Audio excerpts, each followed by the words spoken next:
You're on mute, Abby, by the way. Welcome to today's Meet the Funder session, where you'll learn more about the Climate Cooperators Community Fund.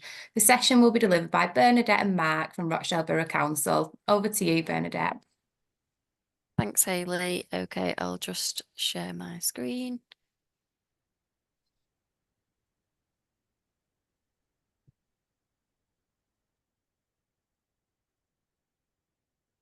Can you see that okay, everybody?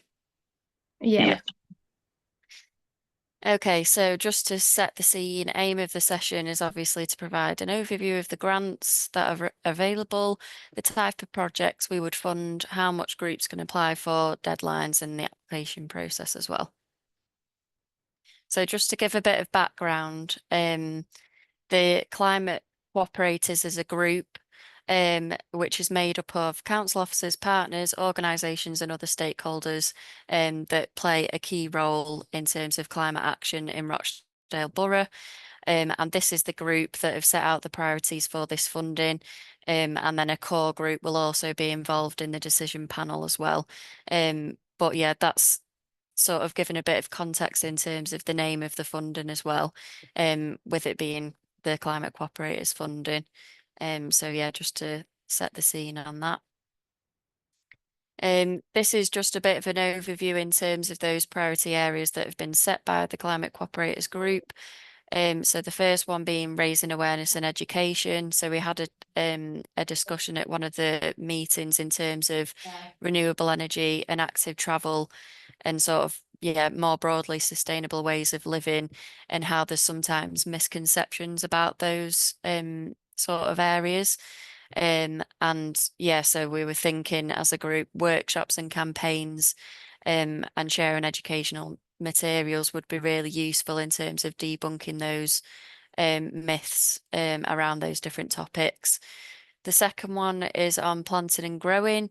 So this is quite a key thing in Rochdale Borough and it comes up quite a lot. And we know last year at the schools debate, this was something the young people were really passionate about in terms of yeah, planting and growing projects across the borough. So yeah, that might be planting trees, growing food, cooking, creating green spaces on those sort of small patches of land, because we know that they also provide a lot of benefits in terms of biodiversity and things like that. And actually being part of those planting and growing projects really support our mental health and well-being as well. So it helps the environment, but also us. And then the final one is on repairing and reusing. So we asked the group what they'd be really excited to see in terms of successful projects as part of this funding. We were talking about running repair shops. This is something we've seen across Greater Manchester, but it'd be really exciting to see something like that in Rochdale Borough as well. And I know there's a lot of work that's going on around reducing, reusing and recycling, but not so much on repairing. So that would be projects that would be looking to fund. So obviously in terms of grant amounts, the grants are from 2,000 to 5,000. I know we've spoken to Action Together, Hayley and Trish on the team.